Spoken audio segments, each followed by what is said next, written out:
to order. Please rise for the Pledge of Allegiance. Pledge allegiance to the flag of the United States of America and to the republic for which it stands, one nation, under God, indivisible, with liberty and justice for all.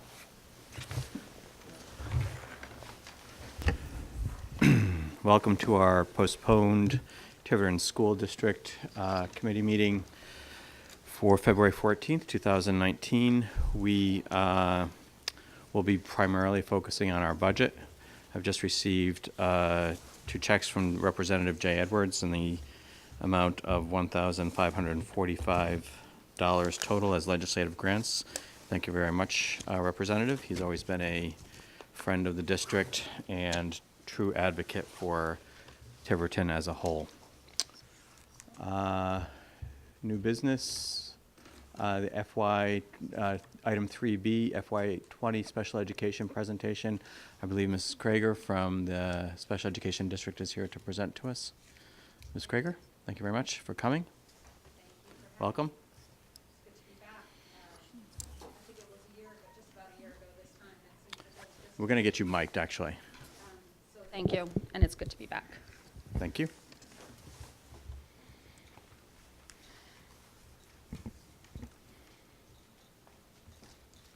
Thank you.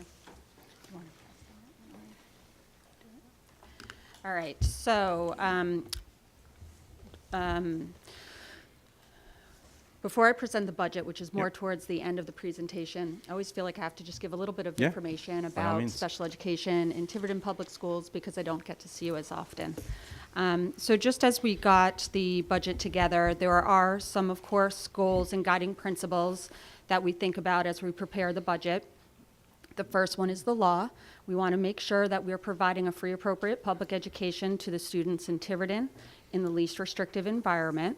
And that's for students who are eligible for services ages 3 to 21. That age 21, you may have heard already, that may go to age 22. The Department of Education is looking at that right now, and we do have some plans to support that if in fact that happens, and I'll talk about that a little later.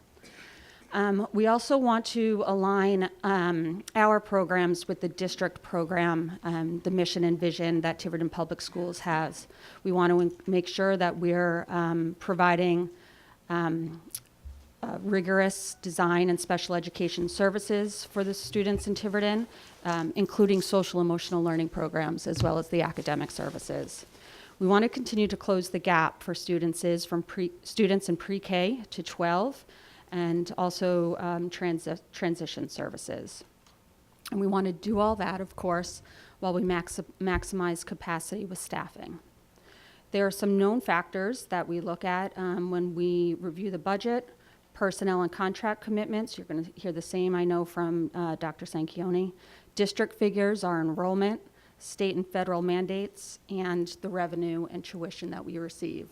The revenue and tuition really come from 2 programs. One is our preschool program, and you'll see where we have those a little bit later in the presentation, as well as our Project Search program that we run collaboratively with Newport Hospital. So we have students from other districts that tuition their students into our program. Some of the considerations, we have an identified 17% of Tiverton's total population of 307 students who receive special education services. Again, that's 3 to 21. We do have to consider our more intensive needs in regards to other health impaired and emotional disturbance, and that's the social emotional learning that I mentioned earlier. When we look at staffing requests, we're looking at increasing staff by 1.1 teacher, and that 0.1 comes from a couple of part-time teachers, and an increase of 2 teacher assistants. Okay. When you look at the graph here in front of you, there are 7 special education categories that we have there. There are actually 14 special education categories. These are the categories that have most students from Tiverton in those. When there are students less than 10, that's identifying information, so that's why we don't have some of the other categories up there.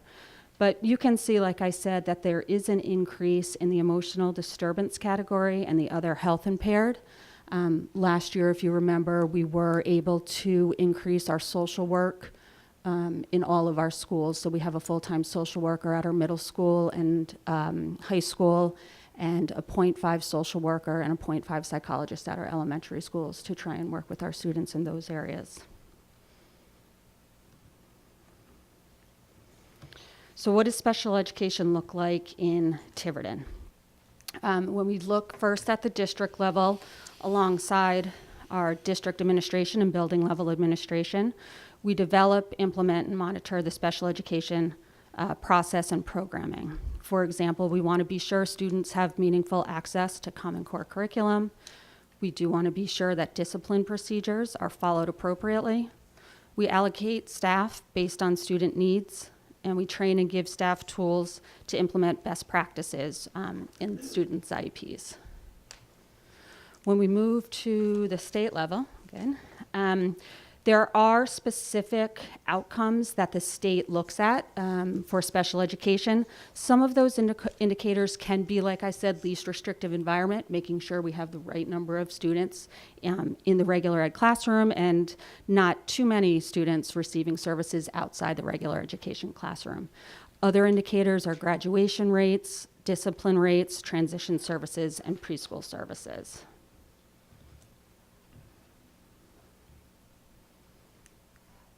And then the regional, there's a couple slides here, but really that is what our office staff responsibilities are.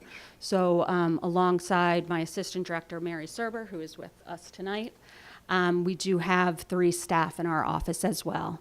And some of those responsibilities are like census data, working with files, inventory of materials and equipment. We schedule transportation, prepare and submit Medicaid services, and consult and work with attorneys when necessary, and policy changes. In addition, we do coordinate all the human resources activities for special education employees, so teachers and support staff, and then we plan and oversee all the extended school year services, which are part of students' IEPs if they are eligible. We also make sure we do community outreach and early intervention. We do want to make sure that we have connections with our communities, with business partnerships. Many of our students in our transition or life skills class at high school, they, by law, have to go out into the community and do some work trial experiences. In fact, one of our students, you may have seen a post recently in the Tiverton Public Schools. He was out working at the local police department. That's actually his work trial experience. So we really try and make those connections based on student interest. We do work with our local advisory committee. We do have representatives from Tiverton on that committee. We meet on a monthly basis and also provide workshops for families. And finally, we do all the early intervention and child outreach for students 3 to 5. Some of those students who receive services receive them in our preschool programs, but some of them just receive walk-in services. They may come in and see a speech and language pathologist or an occupational therapist, for example, for walk-in services.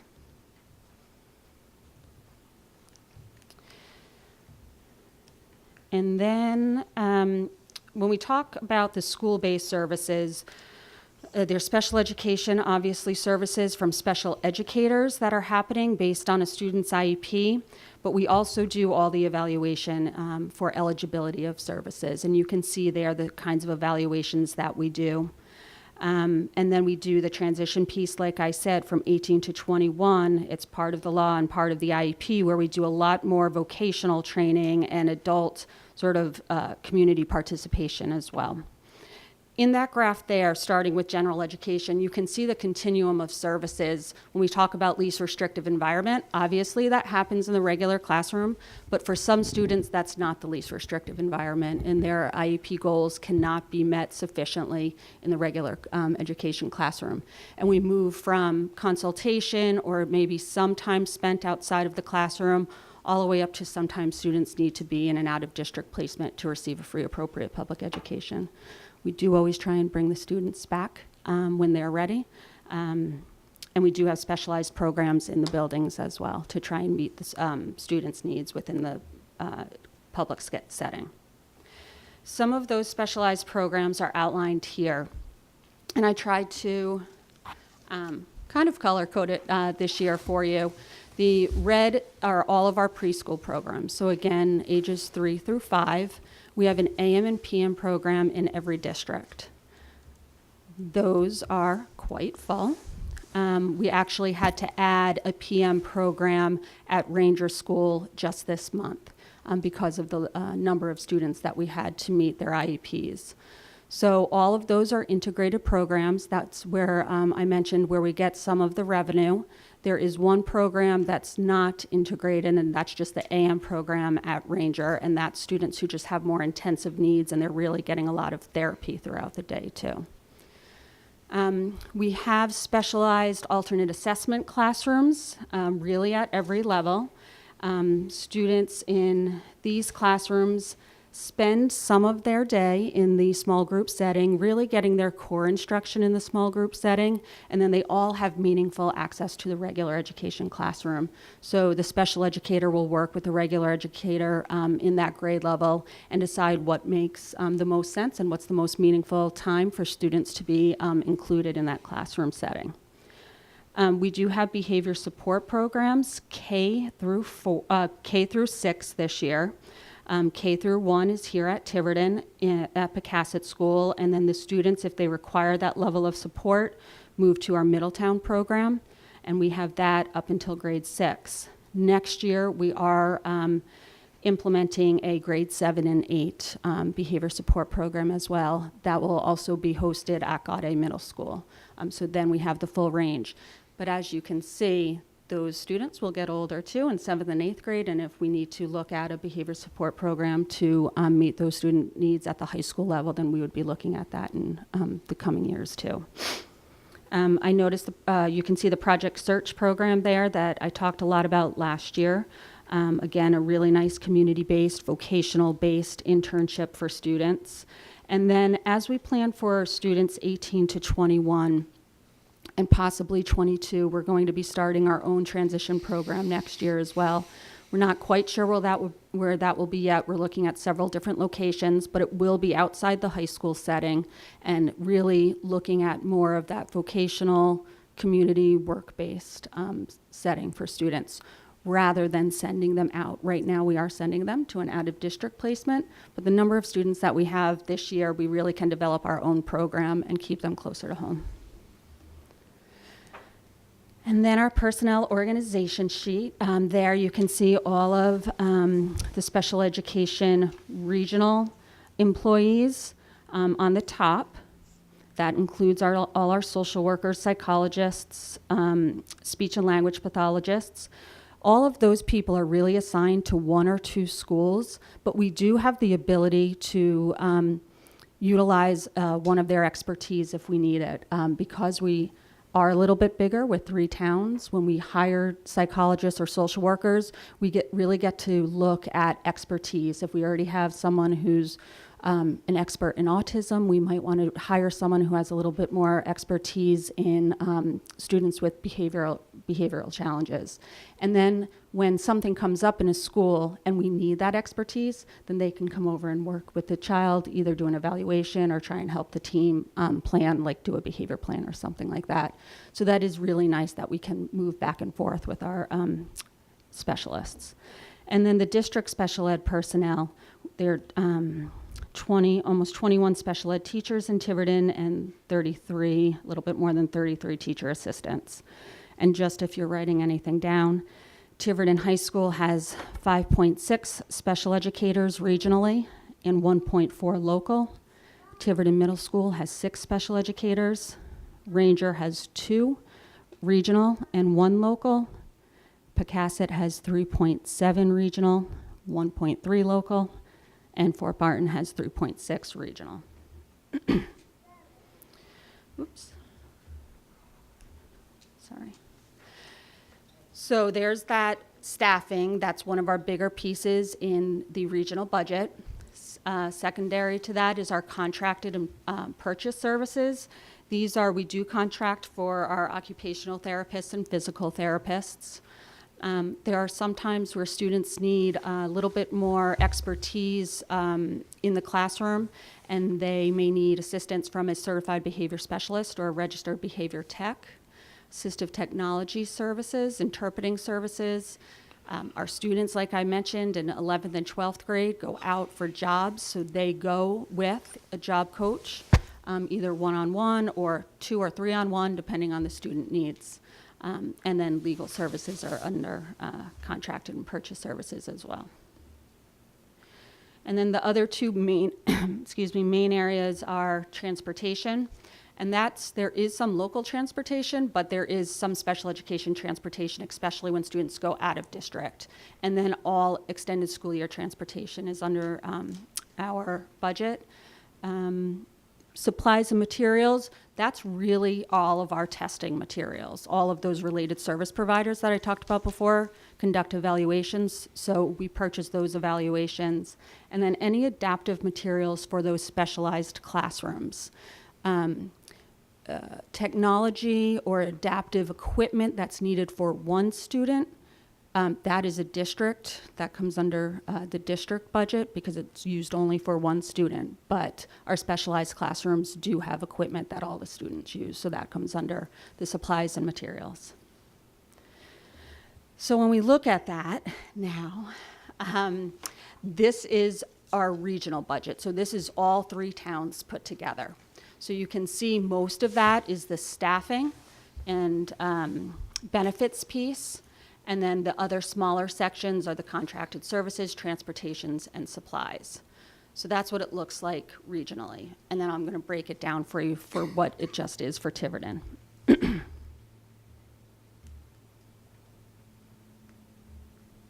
Okay. So then, like on the previous slide, the total was $12,549,000 for the region. The Tiverton share is 42% of that. So that comes to $5,298,000. Then we reduce that by our anticipated revenue that I talked about. Oh, and that new transition program that I talked about too could also be another program where we could perhaps get some revenue from neighboring districts too. So we reduce it by the anticipated revenue.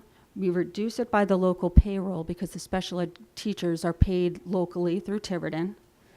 And then Tiverton's full district share to the region is $1,798,000. And it's just an increase of 0.8%.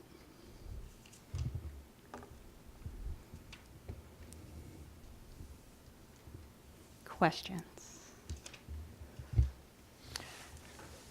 So when you say reduced by local payroll, that's still part of our local budget, however. So Yes. it's Yep. not free money that we somehow found somewhere. It is not free money. Okay. It's part of, yes. So our special education costs are still $5.2 million Yes. through the. Yep. Right.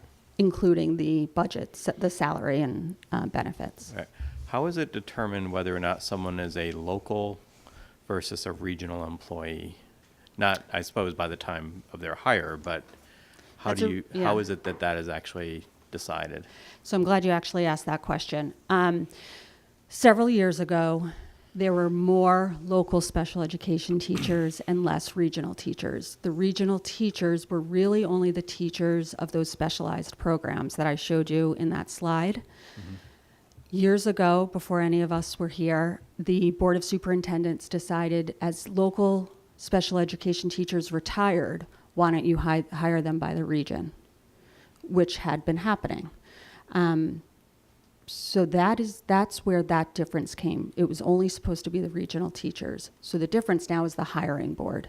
Okay. However, we had that study done several years ago, a couple years ago. Mm-hmm.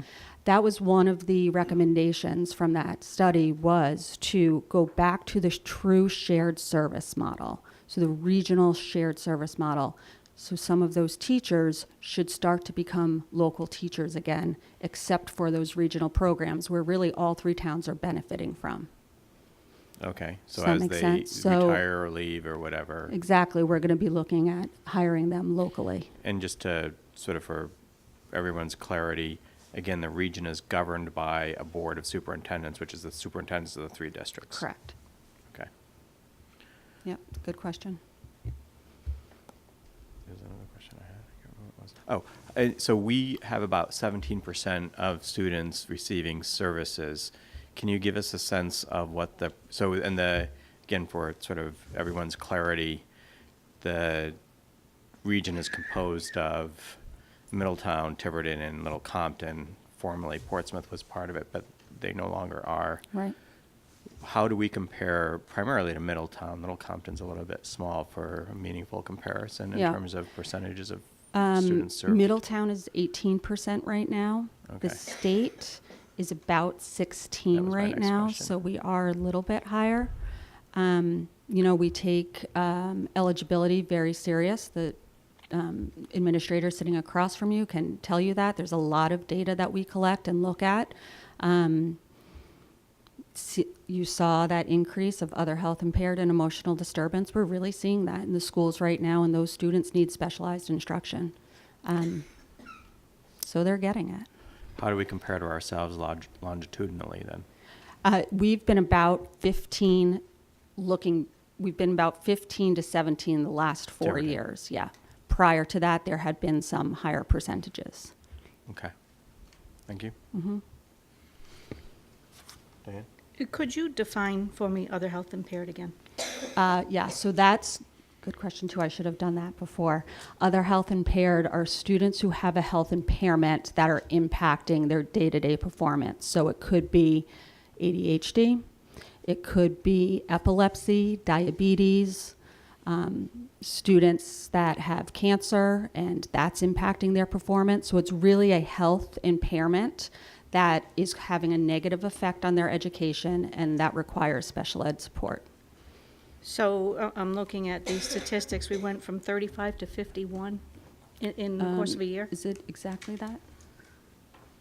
I don't have that in front of me, but if that's what it says there, Yeah, yes.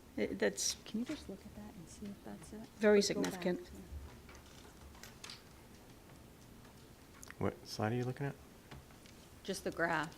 Tiverton count by disability, the graph, the line, the bar graph. Yeah, Yeah. this one. Does it say that? Yeah. And we feel that in the schools. Okay.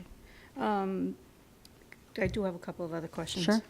On the local advisory committee, what's the constitution from the town representation? In other words, if we are at 42%, I think you mentioned, of the total budget, is it that we have 42% of the advisory coming from Tiverton?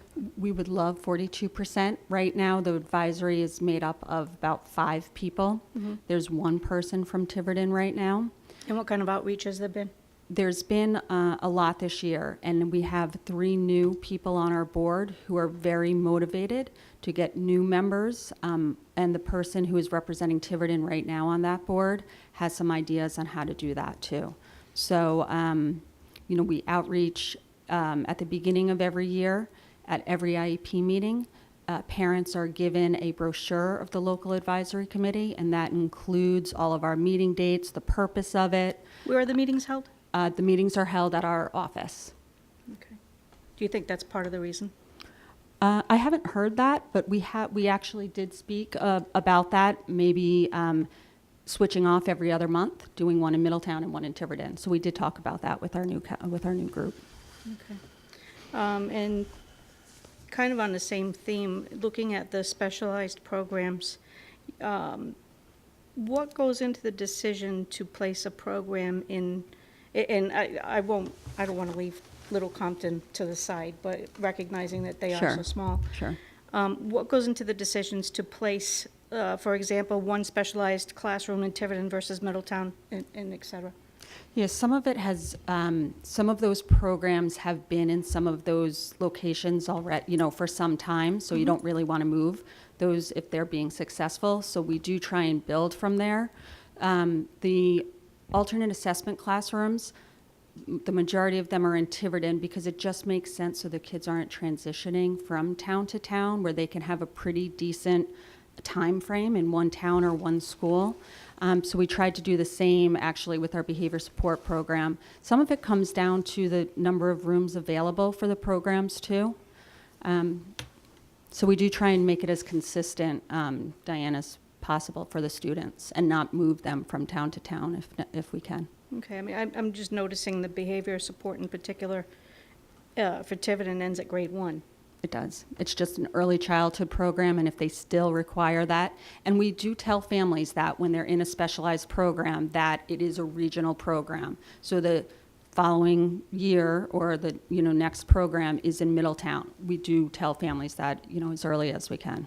And the decision to bring in a new grade 7 and 8 to Middletown, the decision behind that was really because they were at God A from grades 4, 5, and 6, and we just tried to continue it. So again, it's one less transition for the students. okay. Does the special ed region get an annual audit? Yes. Can we be given some copies of those, Of please? course. Yep. I can give those to Dr. Sanchioni at our next board meeting, Thank you. or earlier than that. Thank you. That's all I had. Okay. Mrs. Black, Diane? Or Elaine? So, Elaine, you're not Diane. Any question? No? I have one last question. On slide 7, you talked about the IDEA grants, both for the committee and for the members of the public. Can you explain the funds flow there? Yeah, so that As best as you understand it, which I recognize maybe you Sure. don't either.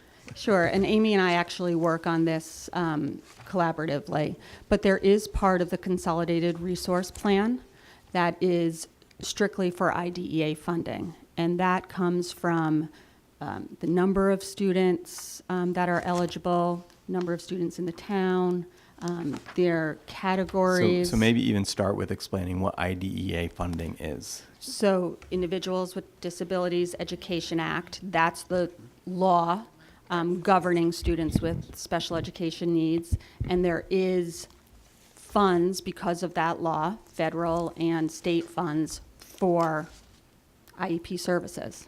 Right. Okay. If I can add, those funds are required to be supplemental, so the district has a requirement to make sure students are supported well. And then those IDE funds are supplemental, so we do not and cannot say how many pencils do we need in Tiverton and then proportionally set aside IDEA funds. They are absolutely supplemental only for specialized services, and they do not sort of supplant, just like the other federal funds that the district can apply for. It's important too to know that those funds have a lifespan. Right. And I know that this board has talked about some concerns historically around that. We make plans to support students with special needs in Tiverton based on the students we have, based on input from all the special educators, and certainly input from the administrative team in terms of what's needed to really make sure that they get the supplemental services to support their success with the Common Core and all of our curriculum programming. The lifespan of those funds is no more than 3 years, and I think I'm going to be happy to address any questions about that, but we didn't always, and I say we, I don't know that it was anyone actually still employed here, but years ago, I think the district liked to sort of keep that money as a reserve should we need it, and it's best practice to really use those funds because they die after X many months, about 3 years. So. And students require, especially even with the new consent decree, that was now a couple or 2 or 3 years old, but those students who go out for work trial experiences, there was a lot of curriculum that we needed to make sure that consent decree was put into place and done so well. So that was, I know one year we were looking at the IDEA funds too for some of that. So there are sometimes some mandates that come down as well with no money, but, you know, the IDEA Yeah. is used for that. Well, I would think you would be required to use the money for what it was intended to be used for. That sort of is a I mean, I basic always ask the governance question, what do issue. you need to support the Right. exact IEPs of the children to whom you're assigned? And our special educators are very specific about that, and we follow up specifically about that. So I think we've, in the last 18 months, certainly in the last 2 years, the intention and the last 18 months of practice has been to spend down those funds to really support what the teachers need for the students they have in front of them with identified disabilities. Okay. Dr. Lockett? I'm sorry, sir, I interrupted you. If you could just wait a minute. Go ahead, Mrs. sure. Black. No, you didn't. Oh, I didn't interrupt you? No, you didn't interrupt. Felt like I interrupted No. you. Oh, my wife would have told me I interrupted her. All right, Sally? So thank you She for got that, it. I don't know that what. report. When I was teaching special education in Fall River, when that was passed, we were supposed to get 40% reimbursement from the federal government. That's what they said, just like our state said, 60-40, and we probably get in the teens. So again, it's another promise made and broken and shattered along the way of education. And we have to keep addressing these problems because of all the children that need it. We know. And as Amy said, we want to give every child in this district everything they need. But let's get going with the federal government. Now they're debating already today about supplement and supplanting, and they want to like us to a little bit more supplant. No, that's not what it was for, and that's not what we're doing. But thank you for all that. Appreciate it. You're welcome. So one last question about that then. So that is money that is defined by statute, or that is money that has to be applied for based on the IEPs that we are looking at in our district? Based on the IEPs in the district. So we have to go after it, essentially? Mm-hmm. Okay. Right, the federal entitlement that we get a share from the state for which we're allowed to apply, and we certainly put in that application along with the other federal grants, and then they monitor us very closely in terms of whether or not we can get those funds and Yep. how we use them, Yep. as they should. Okay, thank you. Anybody else? Principals? Question there. The other night when the auditor gave his report and he spoke about special needs, and he said the Medicare, was it Medicaid. Medicaid Yep, money that we yep. were using to, yeah, okay. We do a really good job with our Medicaid. Yeah. Our therapists and teachers and school psychologists and social workers fill out logs to gain those Medicaid funds, and they've been trained well and do that very well. So we're trying to get, whatever we can through that. Okay, thank you. Yes, yep. Okay, thank you very much. Thank you. Jerry, before we leave that, Yep. just for your edification, you saw a lot of numbers provided by Sarah this evening, so know that the salary numbers are in your budget book under our salaries, and the expense number, Right. that other 1.7 million is also in there, so it's in this budget request. And I want to commend Sarah and Mary for the way they run the programs here in Tiverton. They're excellent at their job, they're excellent at managing the funds in their budget, and they've been a pleasure to work with. Okay. Thank you. Thanks for coming. Of course. So I think we are moving on to old business then. So FY20 budget.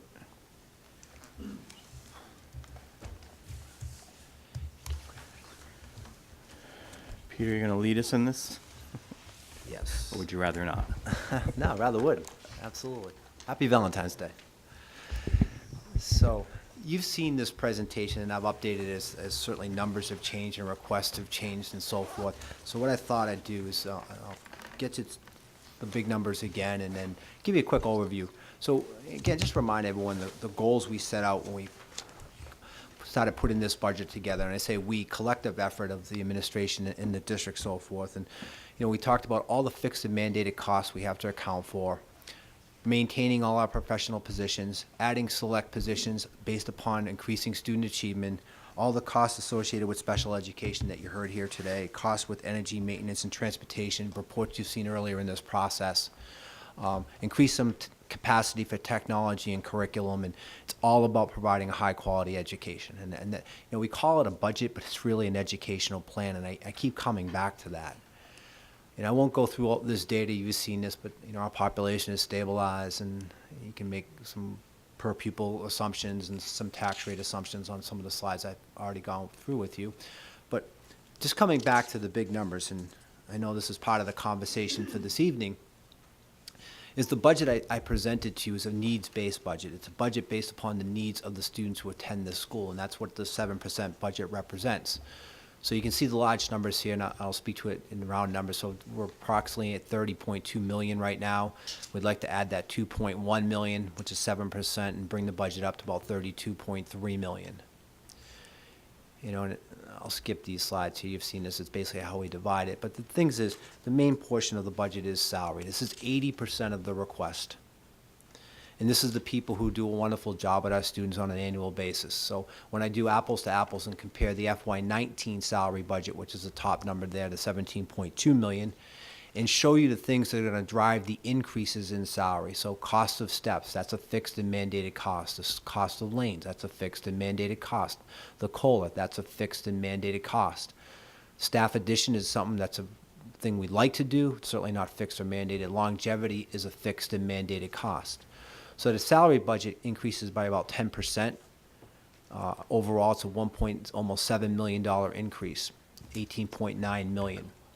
The number I put at the bottom there where I label minimum, that's backing out the request for the staff.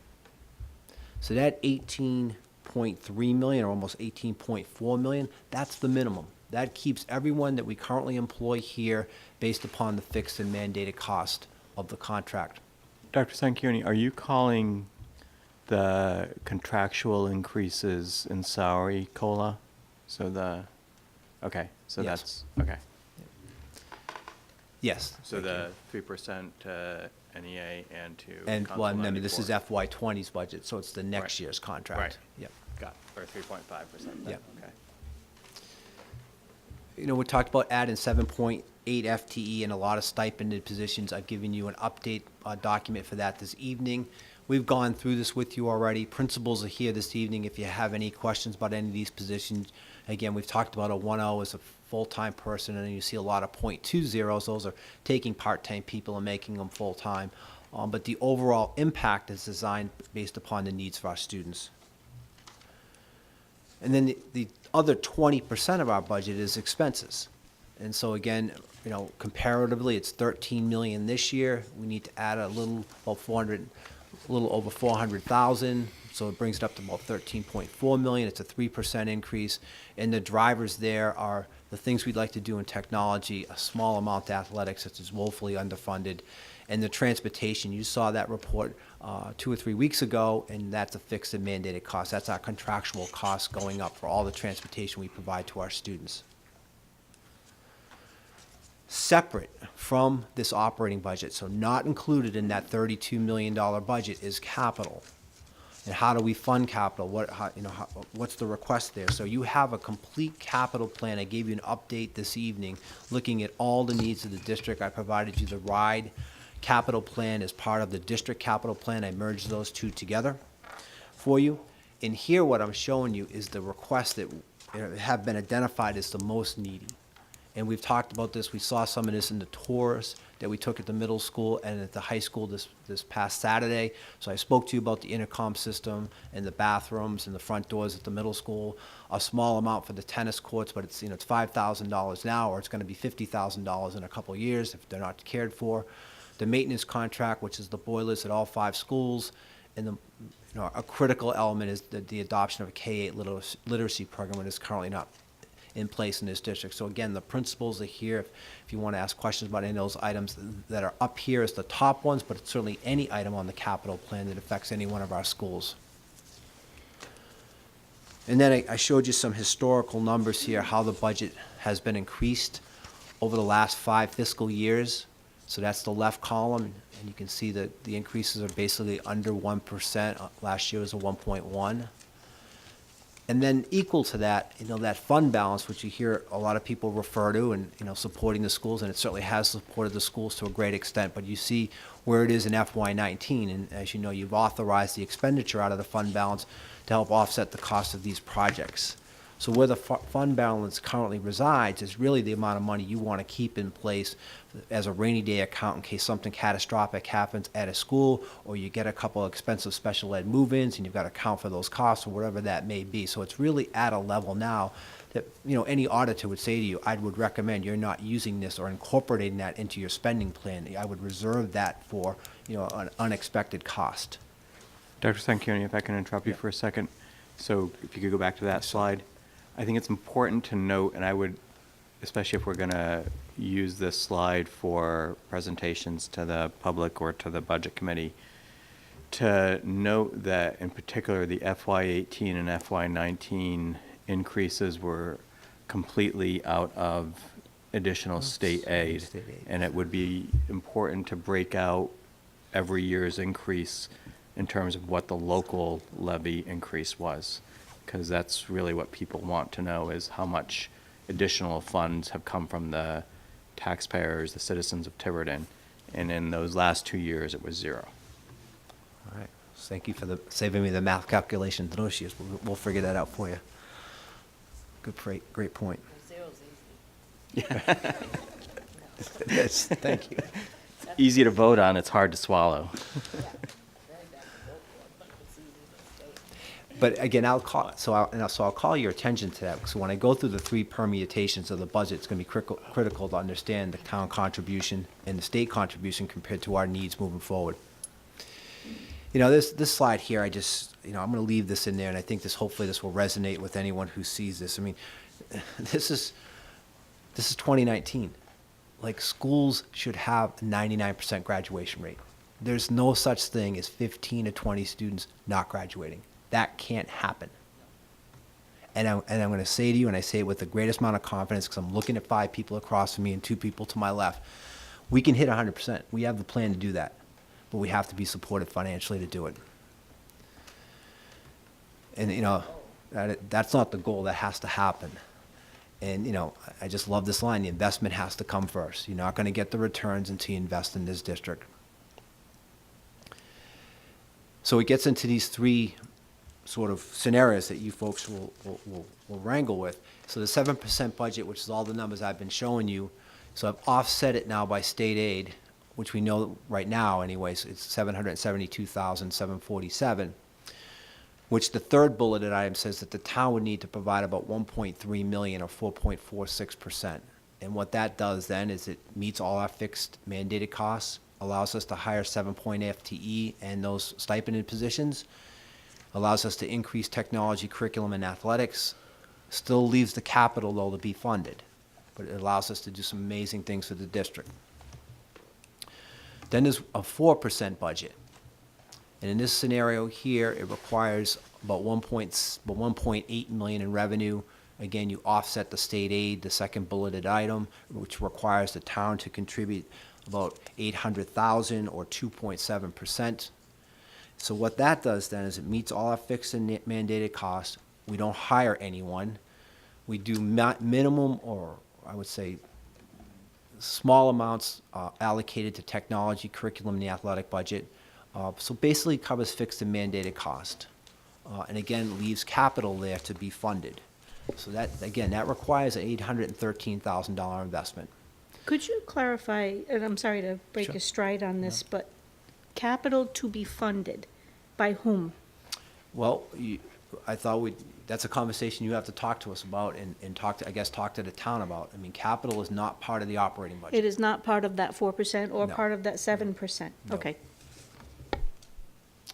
Totally separate, but, you know, funding source, we hope. And then the last one is what we were just referring to when you talked about the increases of the budget historically. So I took that historical look here. So I took a level funded budget, added state aid, and added $1, which I've heard is what the town has contributed over the last few years. So if that happened this year, the budget would be $31 million. You can see the number in red on the top line. If I strip every expense account and don't add anything and don't hire a person, the budget we would need would be $31,469,413. So the 2nd bulleted down. That leaves a deficit of $463,297, 3rd bullet, red number.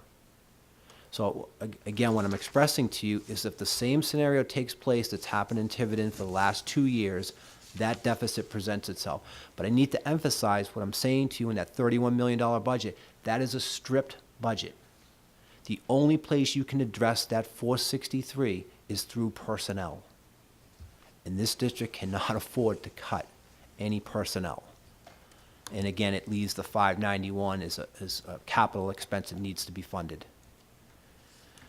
And then I've added these slides in here because I've heard the concern about funding of the teacher contract. And so I guess I want to add some perspective to that.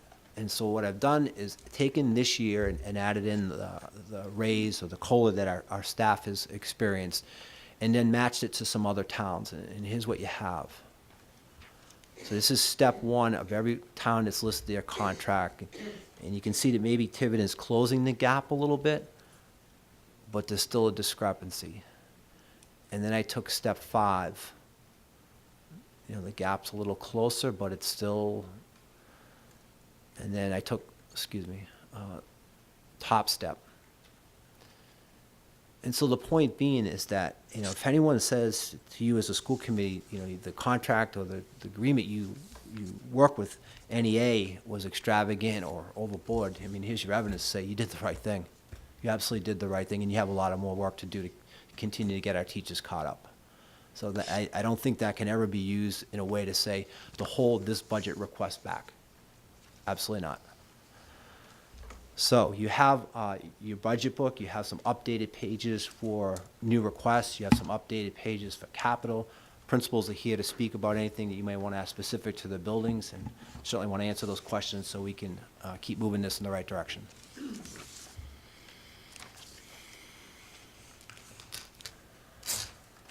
Mrs. Black, anything? Questions? Elaine? No. Mrs. Pavo? Sorry. Mrs. Barnworth? No, I'll ask something. Okay, That's why I asked principals. you last. I do have some questions. I do see a couple of requests for paraprofessionals. One is at Pecasset, and one is at Fort Barton. No, I take it back. Well, I don't know, is it the same position, just worded differently? One says paraprofessional, one says kindergarten aide, it's the same? It's the same thing, okay.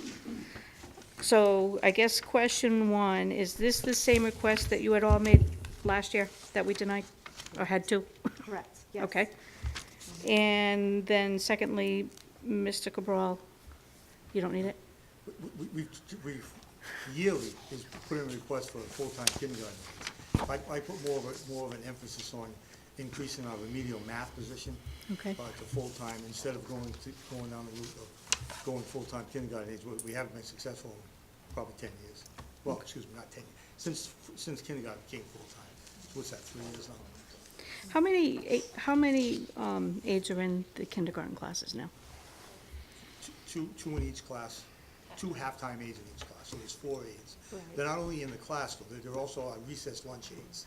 Right, so my position says 1 full-time, but what it is, it's actually 2 parts. So it's just listed as 1 full, but it's actually 2 part-time positions. But it's listed as 1 full-time. Correct. I've never seen it. Yeah.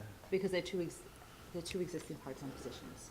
Does Oh, that make okay. any sense? Okay, it does, For budget, yeah. it does. Okay, thanks. And it's the same for yours? Yes. Okay.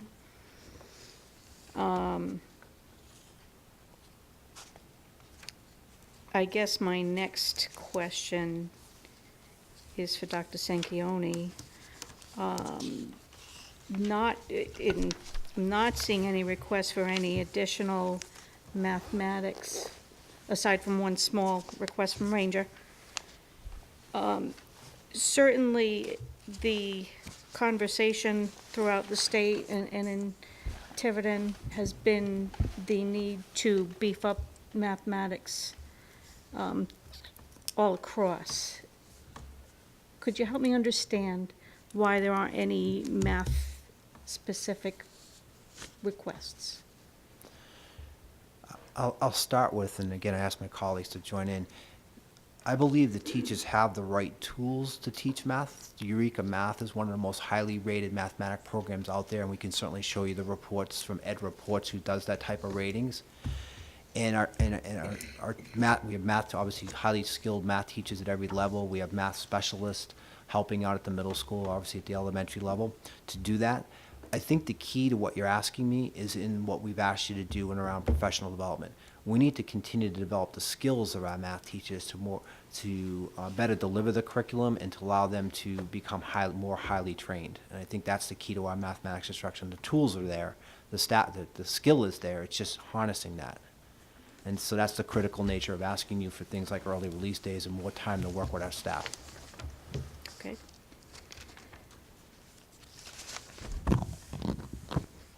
Those are the only questions I have on the staff requests. I sort of have a follow-up question to what Ms. Farnworth brought up. So I may not be looking or getting information from the right sources, but RIDE seems to have been remarkably silent since the RIDEcast results came out. Have they come up, is there a plan in development or some leadership from them that we can expect to help guide us in making some of these decisions? Or are they just being silent so that everyone will think they're smart? I think they're doing a good job providing us the data, and quite honestly, I'd rather them stop right there, because the people going to make these decisions, do that work, are sitting in this room, and we know what to do. We can do item analysis. We can look for our gaps. We can look for our omissions. We can look for our redundancies. We could look at where students are mastering skills and where it needs to be repeated. We can look at the data ourselves. As long as they can provide us good data, we're in a good place, and they're doing a better job at that. So we should not expect yeah, salvation I'm good from with them kind of Providence. being silent, to be honest with you. Okay, all right, You concur with that? Thank you. all right. I have a pretty granular question then about the staffing.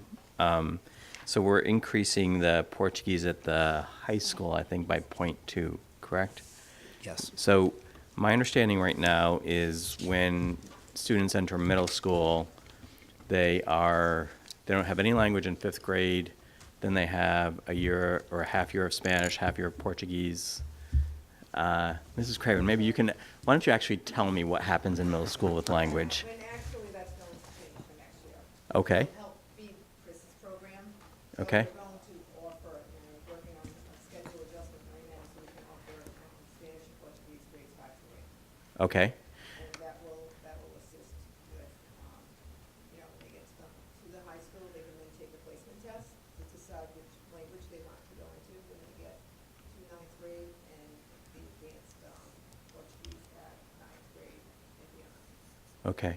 And so do they have an option, or they are assigned to, or everyone has to take some Portuguese and some Spanish, or? Everyone's going to take some Portuguese and some Spanish, because I felt as though if they had an option, many students would pick Spanish, and then we'd have another problem where we need to hire more Spanish teachers and not hire as the Portuguese teachers, so they're going to be exposed to both. Okay. If there's a greater desire on the part of the students to take Spanish, shouldn't we accommodate that somehow? Yes, I think that's what Ms. Craven's saying. So talk about 7th and 8th grade and the experience, what that leads to. So right now, right now, presently, 7th and 8th grade students take an intensive Spanish class or an advanced Spanish class, so that when they get to high school. What I'm looking at next year is, yes, if the student wants to, they can certainly take a placement test in Spanish, but I'm not going to place the kids. I want the kids to have exposure to both languages. That way, having the exposure to very similar languages, they have the exposure to both, they can then decide. Because some students, are going to, take Spanish, and when they get to high school, take the placement test, and some students are going to say, I don't want to take the Spanish, I want to take the Portuguese.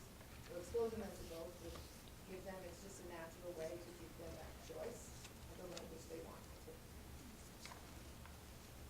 And can you give me a little bit more specific about the exact curriculum? So in 5th grade, they take a half year of each, or Done with this year, or What we're going. what you're gonna do? I guess Yeah, well, what's see, in the I don't- past is in the those past. finalized details aren't really out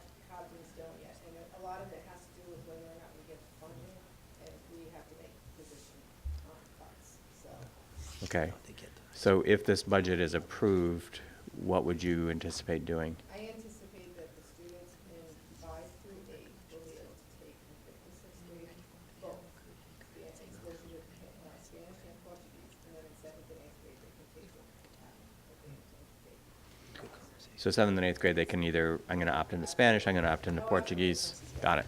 Okay. Thank you. That was my question. And again, mine hasn't been for a while. I know the issue always was, and it sounds like this is what you're fixing, that if you weren't in that, let's call it academic Spanish class, that you couldn't be on that 5-year pass, so that was really predetermined before you ever even left middle school. So it sounds like that's what we're trying to address. Absolutely. Okay. Give them the options. Right. Because right now, you're closing the students down. Right, offering them that pathway. Right, and that is how it was when mine was in middle school. Okay. Okay, thank you. What'd I miss? Well, Sorry. we got a little money. I had 7 o'clock in my head all day. I don't know why. We got a little money, which is always nice. And then we had a special education presentation. And I did and then see that because we had it online. I went through it. Okay, and then Dr. Sanchioni went through the sort of budget presentation again. And now And we're then talking we're just, about the- yeah, and if I may gloss a little bit of what has been said, clearly the thing that's driving the budget is, as always drives our budget, is contractual salary obligations, and then the margin of increase is primarily from 7.8 FTE increase. Yes. Do I have that right? And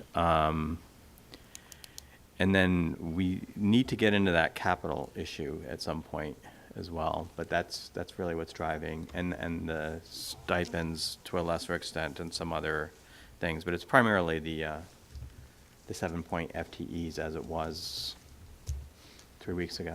And when I did the math on that summary, it's coming out to 9.8, not 10.2. So I want to just check that. It's a new document in front of you. Oh, did you Ms. fix Powers. it? Look at you. Where is it? Here? Yeah, you just had your hands on it.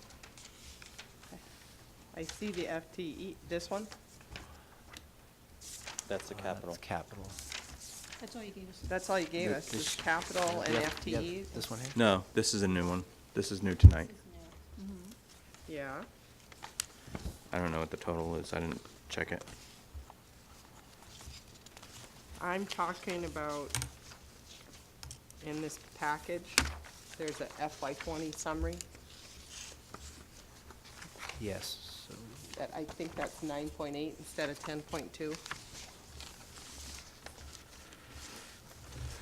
So I had one of the questions, and we've talked about this briefly this morning, Dr. Sanchioni, but just for the benefit of the rest of the committee. Jeremy.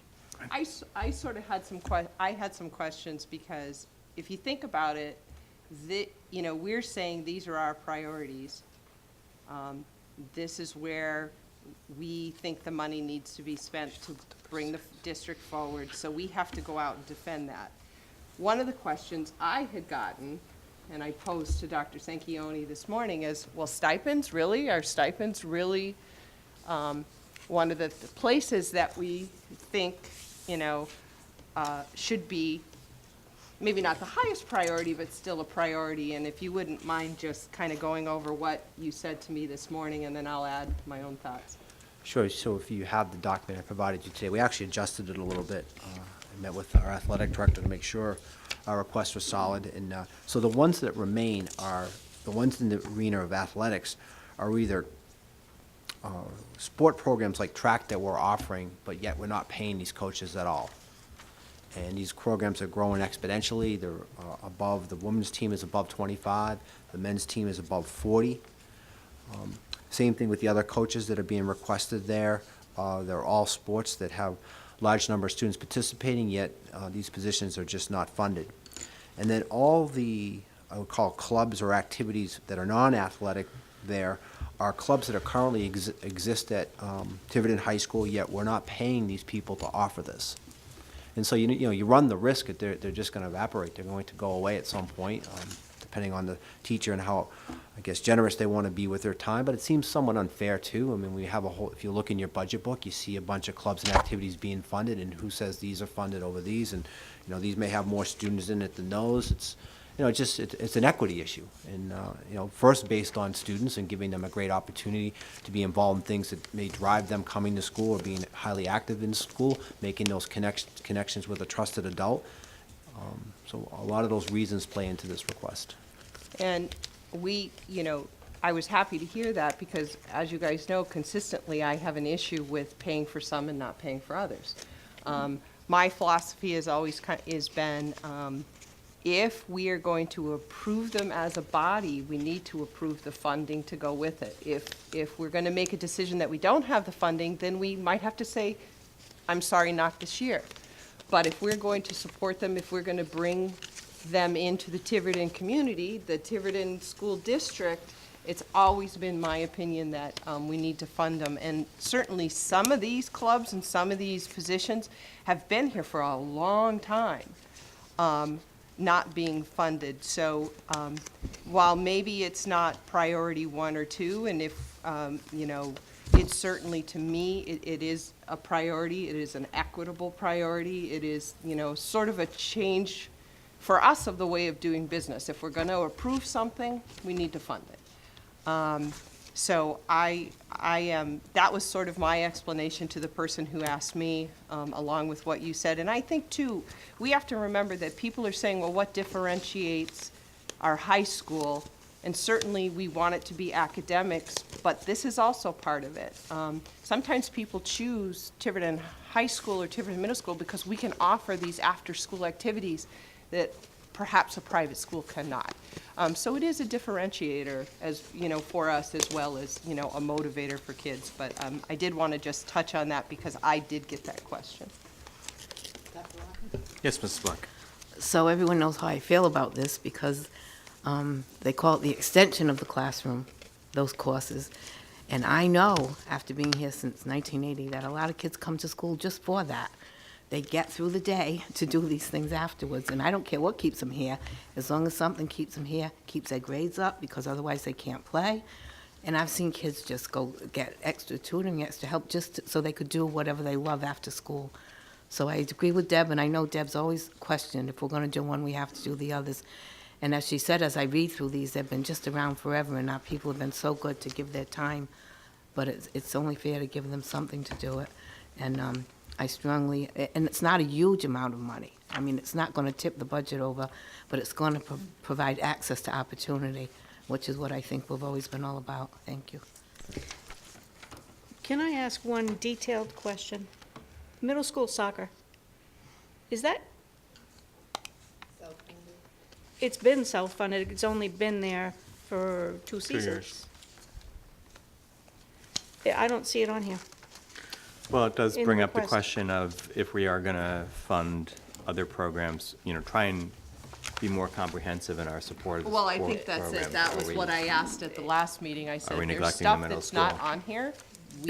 We need to see it.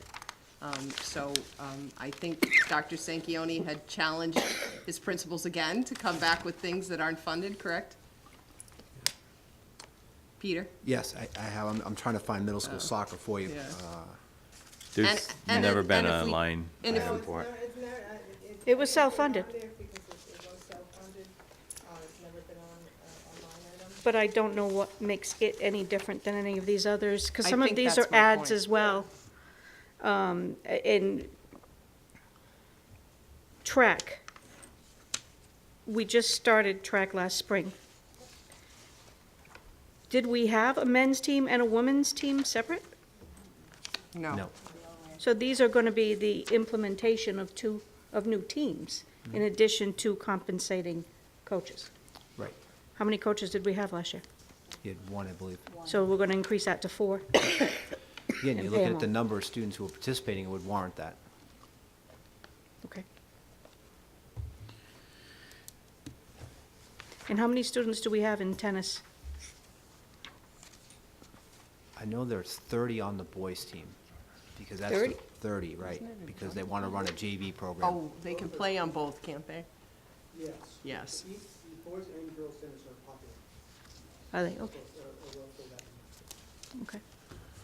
Well, and I think that I, too, that's sort of a shift in philosophy for us that I would like to see, that just like we look at our curriculum every year and decide, are there things that we need to add, are there things that we need to eliminate?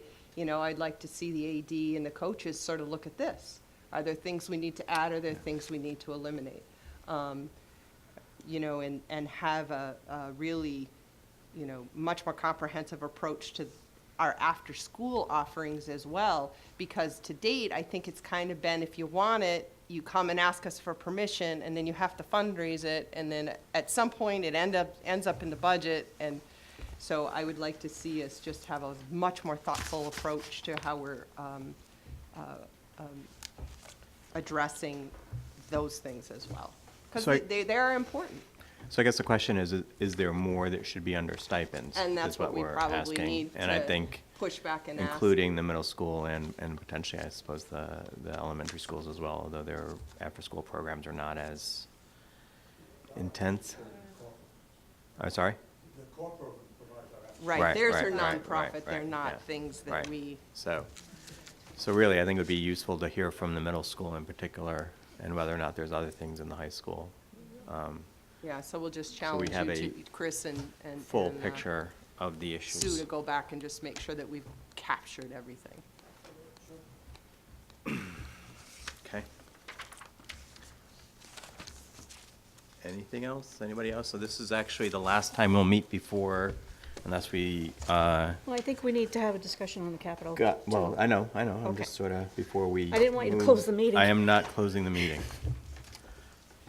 Can I do that on my own?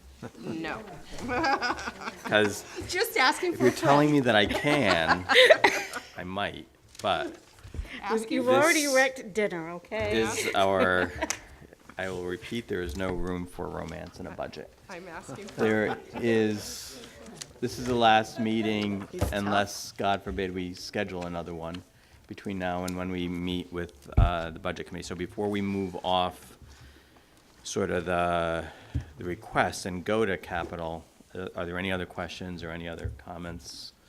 Do- Any When last is the words? meeting with the budget committee? So, well, we might as well bring, yeah, sure, we can talk about Oh, no, it can that. wait. Well, I didn't know if you had already covered it, but we can wait. we have not covered it. Okay, I'll wait. Okay. So then capital.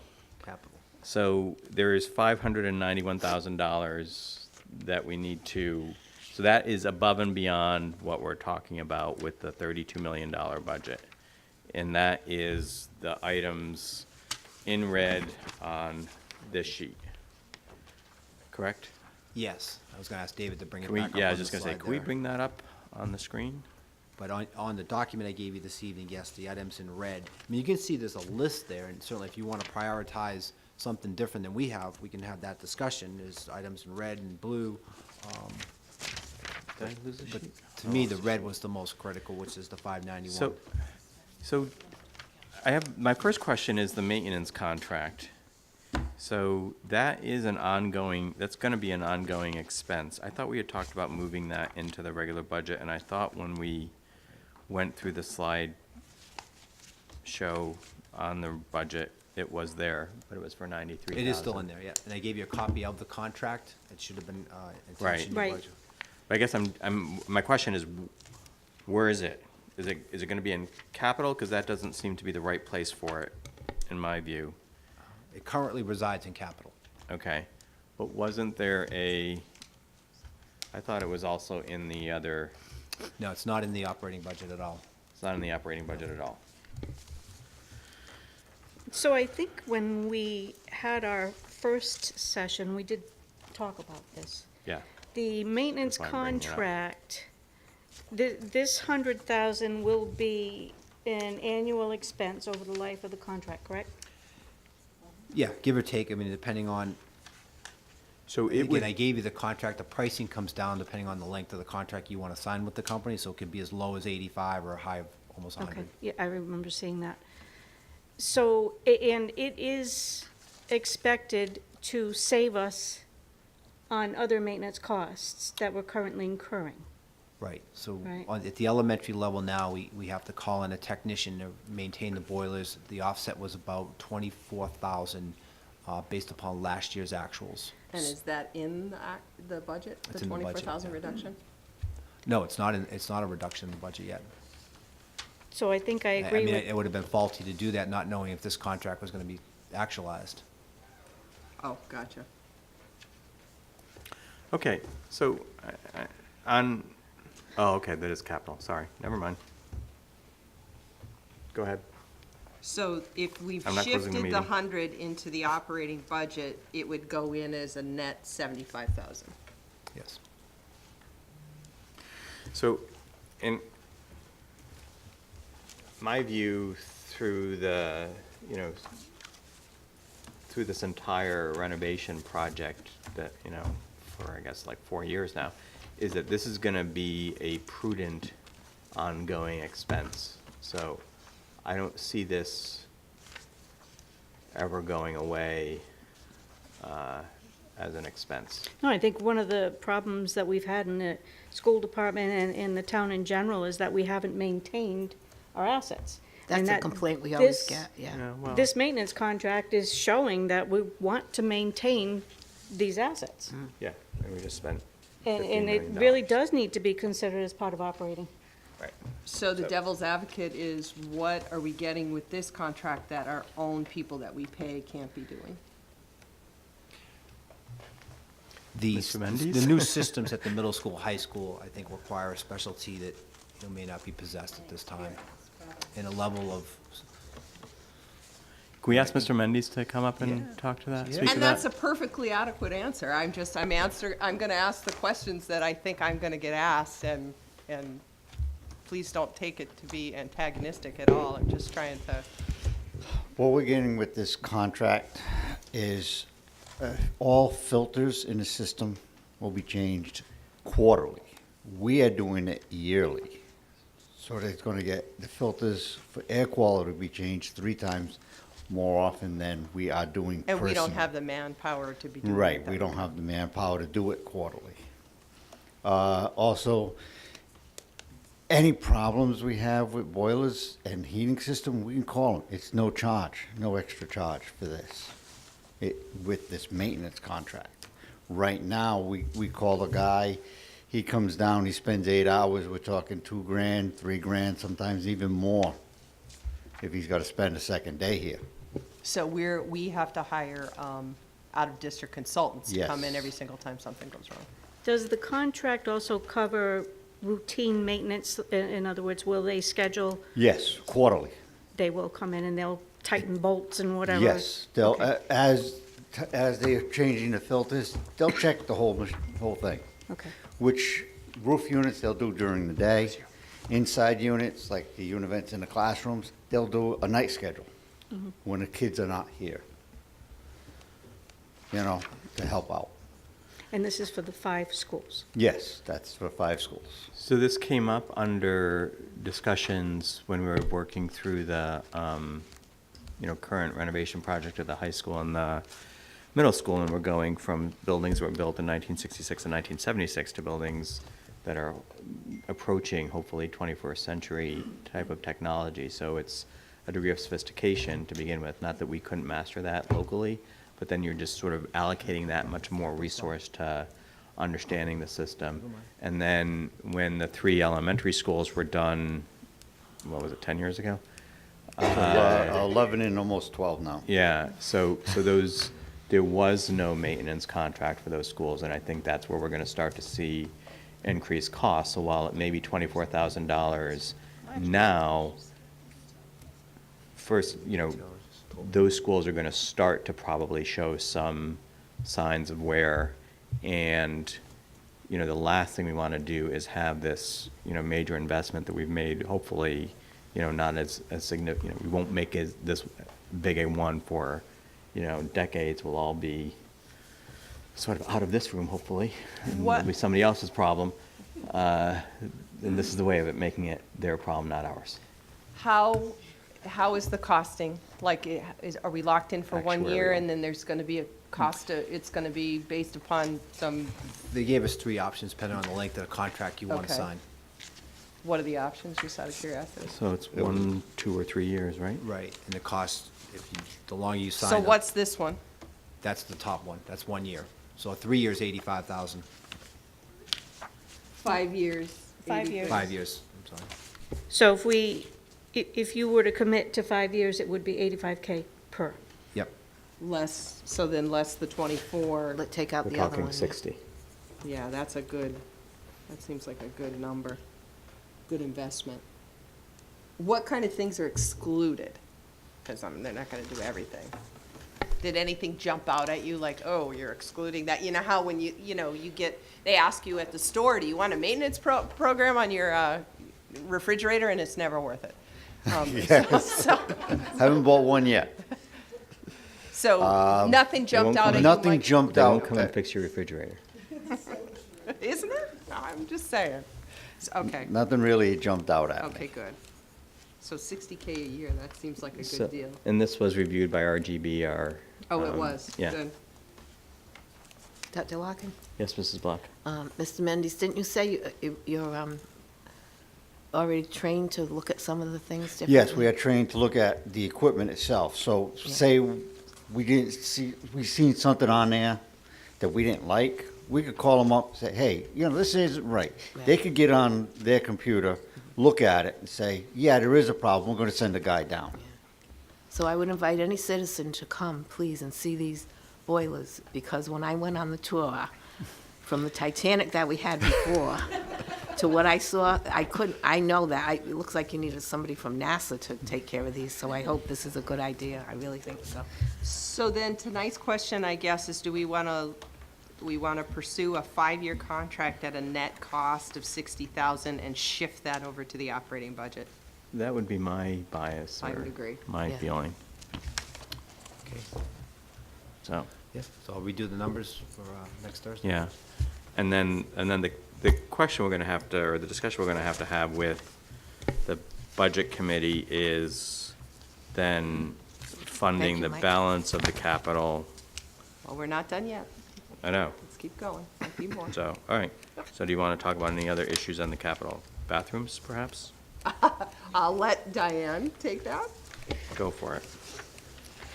You do have in your budget $125,000 for bathroom partitions at the high school.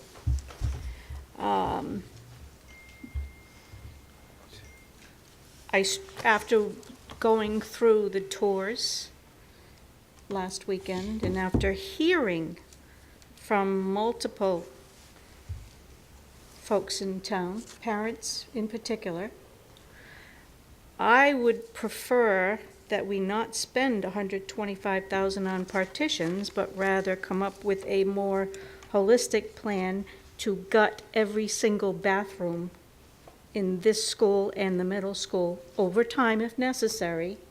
But that would include all tile work, all fixtures, all partitions, to make them fully ADA compliant, and bring them up to the 21st century where they belong. Yep, you made that request. I'm waiting for all board to give me a number back on that. So what if we just did something like, 150, 175, whatever number we pick, and we just say replace bathrooms, and we do one at a time. If we can do 3 with that, we'll do 3. If we can do 2 with that, we'll do 2. Figure out with your principals which are the most publicly used, in the worst shape, and, let's pick a number Right. and put that number in and say, you know what, that's the number, and make sure that the budget committee knows this will be coming back to you again next year with this number, because we have how many Yeah. bathrooms? Well, it clearly needs to be addressed. The issue in some regards, or not in some regards. So we did get a number at one point. For all of them. It was high. It was like for 2. They were beautiful, or the pictures that they gave Well, us they of don't what need they to be would look like marble. were Yeah. beautiful. Yeah. They weren't marble, but they were beautiful. It really brought tears to a lot of people's eyes. But it was high. So, but I think you're right, Deb, in that Let's just pick a this number. needs to be an ongoing request every year to, probably it's gonna be too much to do all the bathrooms in both schools in one year. And Deanne is over here going, well, and the elementary schools are gonna be coming at some point. Okay, too. yeah, I mean, So,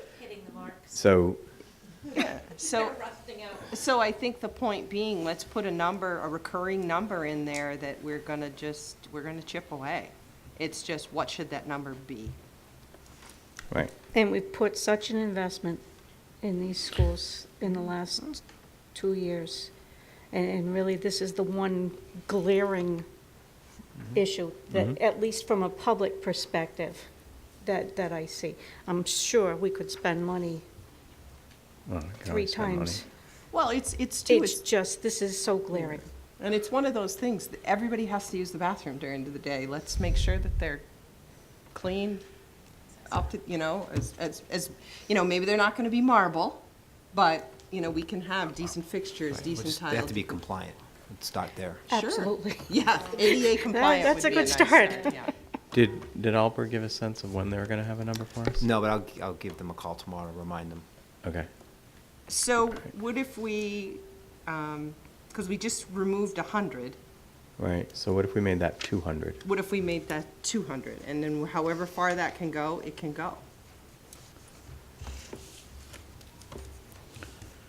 Okay, And just say replace bathrooms. Those fifth grade bathrooms that they were. Yeah. Okay, well, you can arm wrestle. yeah. Or I'll win. shoot. However you want to do it. Sorry, Chris. I hear the men's room near the gym is in bad, too. great shape. No. Thank you. So any other discussion of the capital as we have them broken down? The red, the numbers in red right now. Just one question on the paging system. And one of the budget committee members did ask me this question on Saturday, and I was honest, I wasn't fully prepared to answer it. We have a paging system at the high school, I know we do, because they do morning announcements and such.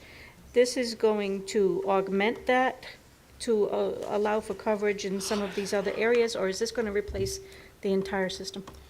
It's adding coverage to the common areas that are currently not receiving messages. So it's not replacing the system. The classrooms still work, they'll be the same. This is putting in the intercom into the CAF, the auditorium, I believe the library here too, Chris? Okay, The area outside the cafeteria where kids congregate, the gymnasium. okay. So I guess my final comment on the capital is, I would like to see this split. I would like to see infrastructure capital, the exterior doors, paging, all of that, bathrooms. I would like to see that as a request to the budget committee to begin being funded the same way that town infrastructure is funded. Right, so that's, I guess, with the larger And then maybe take the question. 250, which is K through 8 literacy, and we'll fund that through our own fund balance as we continue to spend that down. I think that's a reasonable approach. So it would be 250 to the school fund balance, which we will need to have a rec ready for them for sure, so we'll probably need a subcommittee meeting, and it'll be 316 request to start funding it the same way they do. Well, we took out 100, so we took out a total of 350, because we took out the maintenance contract, we took out the literacy, right? Right, so it's 566, 250 of it from our fund balance, 316 of it from the budget committee, yes? Because we took out, No. 100, and I'm just in total, it was 591, we took out 100, which was 491, but we added 75,000 back to the bathrooms, which gets me to 566. So then if you take the 250 out of the Yeah, you're right. 566, okay.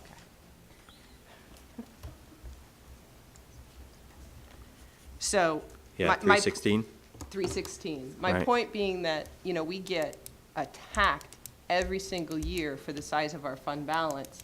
So if that's, if they don't, if there's a shift in theory that they don't want us building our fund balance to fund our own capital, that's fine, but somebody Right. has to do it. So they need No. to do it like they do. That is the town exactly side. the related discussion, and I think even independent of the discussion with the budget committee, what is prudent for us to keep on hand in the fund balance, you know, $1 million is about 3%. It's Right. now a little less. It's a little less than that now, but there are a Which- couple of things in there that can be uncommitted. Yeah, yeah. So we'll bring that back But, at some but, point. you know, I think we as a committee have to have a sense of what we think should be the Agree. appropriate fund balance. Agree. And that doesn't have to be decided tonight. I doubt it will be decided next week, but I think that's the other part of that discussion that they have to, we have to make them understand and think about as well. Because I don't think it's ever gonna go over well, I don't know. Town's been very generous in many regards. But I would rather not have to have a discussion of going to the town to sort of come up, you know, to help us with some budget shortfall in the future. Agree.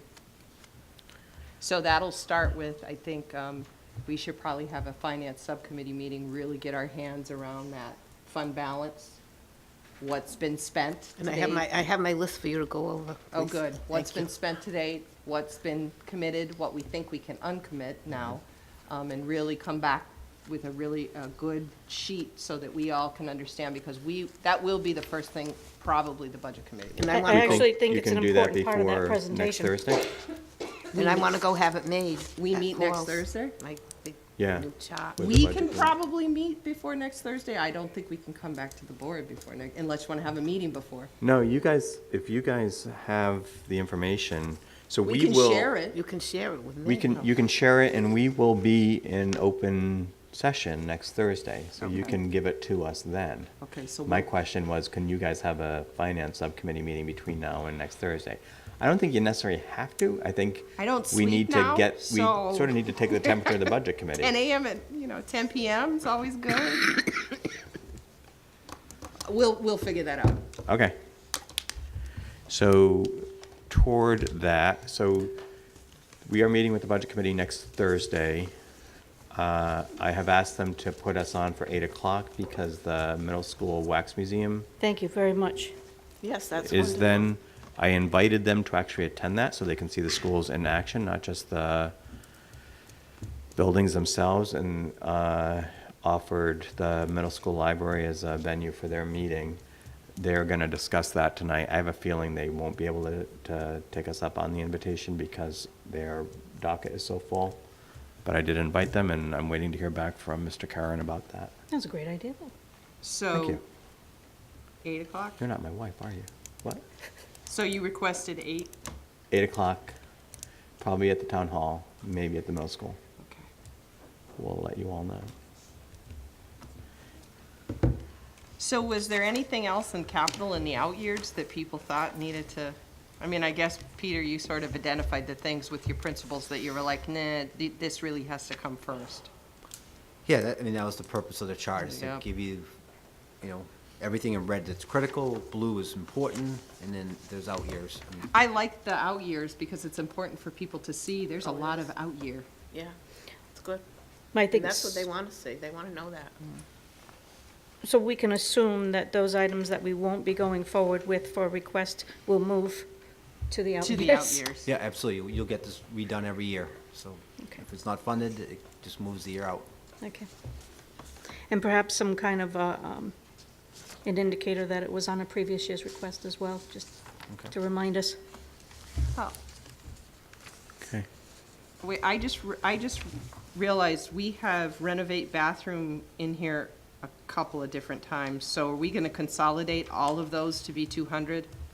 That'll reduce that even further. Yep. We've got 12, we got 125, and we have 38,911. Those were for the fixtures, yeah. So if we consolidate all those to 200,000, that's gonna reduce this request even a Or little should bit we, more. or should we just amount, sort of consolidate them and keep the number the same, because I think Well, I think bathrooms are worse than kitchens. do replace bathroom THS 100 and do replace bathroom THS 100 and do replace bathroom TMS 100. Have one in each spot and then just get rid of the other little small things. Or make that the decision on how much should be allocated to each based upon Well, yeah, I mean, input. but like I'm saying, right now we have 200, 12, and 30, we have two, 50-something, 9/11. So it's like, just make that 200. Agree. Okay. I'm just, because now I'm looking at the blue. Okay. Anybody else? Mrs. Pavo? Ms. Black? We've all been talking. Anyone? So we ready to adjourn? Let me see. Look at my notes. What exactly are we in agreement? What is Peter presenting to the budget committee? 7%. Okay. I missed that part. So Peter, we're going forward with, this is the need. Yeah, I mean, that 7 will be adjusted based on the decisions you made this evening, but Okay. the essence of it is what you saw tonight. And that's without the aid? That's without the aid. It's more like 4 point Right, something no, with the So aid. if we could just make sure that we Yeah, we need to always. need both those numbers so they can see the 7 with the aid that we get anyway is really only a 4 or whatever. Yeah, they need to understand They how need much to we will be understand that. asking of the taxpayer. The other thing that when I was at the town council meeting on Monday, that was good news, and certainly. was? Well, there was, well, I yeah, didn't- not much, I didn't not hear for the any. Wait a minute. library, I but, missed it. but I heard behind me that we have some growth in the town. Oh, I told you, yeah, I told you yeah, that. The growth is excellent this year. Which will Usually also it's help. a 0.5%, it might be 3 or 4. Yeah. Excellent. Yeah, So that's a good news. That is good news. okay. Finally. All right, I'm going to ask for a motion to adjourn. So moved. Is there a second? Second. All those in favor? Okay. It's a wrap. Move to the budget.